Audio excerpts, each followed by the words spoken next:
যারা ক্ষমতায় এসেছেন তারা স্বাস্থ্য মন্ত্রণালয় চালাতে পারেন না, কোনো মন্ত্রণালয় সঠিকভাবে চলছে না। দেশের দ্রব্যমূল্যের ঊর্ধ্বগতি, আলুর কেজি 80 থেকে 100 টাকা।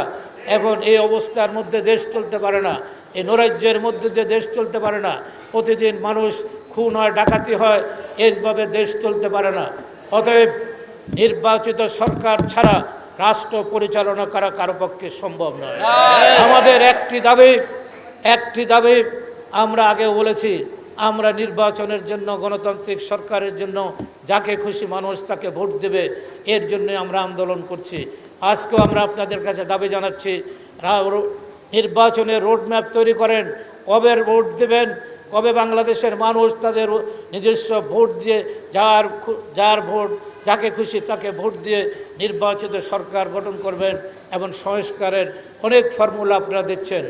2 বছর তারেক রহমানের নেতৃত্বে 62টি দল আমরা একসাথে ঐক্যবদ্ধ আমিও ছিলাম, সেই রূপরেখা আমরা তৈরি করেছি। তাই আমরা আজকে বলতে চাই, যারা ক্ষমতা আসছেন আপনারা এনজিও করেন, আপনারা বিভিন্নভাবে দেশি বিদেশিদের সাথে আলাপ করেন, প্রতিদিন সেমিনার করেন, এতে তো মানুষের ভাগ্যের কোনো পরিবর্তন হয় না।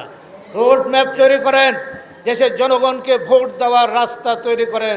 কতদিনের মধ্যে আপনি বাংলাদেশে আপনারা ভোট দেবেন সে রাস্তাটি তৈরি করেন।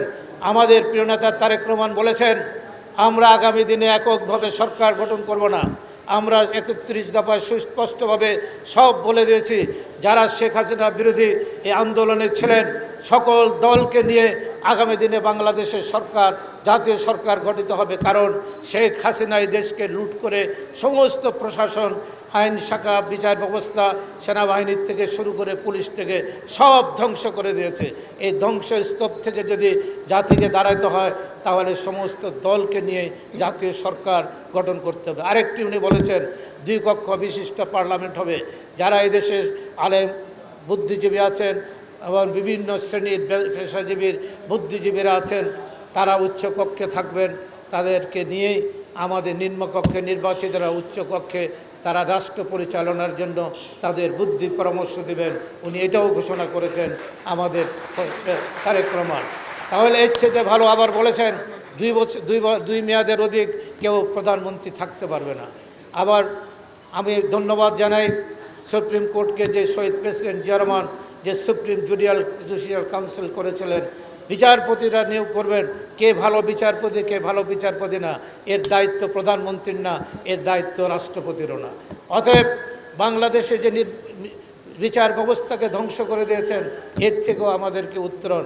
আমরা কোর্টে গেলে আমাদের জামিন নেই, আর অন্যরা মার্ডার করলেও তারা দাঁড়ালে তাদের জামিন হয়ে যায়। এই অবস্থা থেকে দেশকে বাঁচায় নিয়ে আসতে হবে। আমি আমার বক্তব্য পরিশেষে দীর্ঘায়িত না করে পরিশেষে বলতে চাই, তারেক রহমান যে দিক নির্দেশনা দিয়েছেন সেই দিক নির্দেশনা মোতাবেক আপনারা রোড ম্যাপ তৈরি করেন। এবং আপনারা দেখেছেন যারা হাসপাতালে কাতরাচ্ছে, যারা গুলিবিদ্ধ হয়েছেন, অনেকে অন্ধ হয়ে গেছেন, তাদের সুচিকিৎসার কোনো ব্যবস্থা এই সরকার করতে পারে নাই। অতএব এদেরকেও ব্যবস্থা করতে হবে। এবং আমি এখানে দাঁড়িয়ে বলতে চাই, আমি তারেক রহমান সাহেবের সাথে আলাপ হয়েছে আমার, এই বিগত 17 বছরে যারা আহত হয়েছেন, পঙ্গু হয়েছেন, যে সমস্ত পরিবারের ছেলেরা গুম হয়েছেন, গায়েব হয়েছেন, এই 16 তারিখ থেকে 5 আগস্ট পর্যন্ত যারা আহত হয়েছেন, নিহত হয়েছেন, শহীদ হয়েছেন, এদের জন্য যেমনিভাবে প্রবাসী মন্ত্রণালয় আছে, এমনিভাবে একটি পুনর্বাসন মন্ত্রণালয় করা হবে, যাতে এই মন্ত্রণালয় দিয়ে সমস্ত মানুষগুলোকে আগামী দিনে পুনর্বাসন করা হয়। তাদেরকে মুক্তিযোদ্ধারা যেমনিভাবে ভাতা পায়, এরাও আজীবন ভাতা পাবে।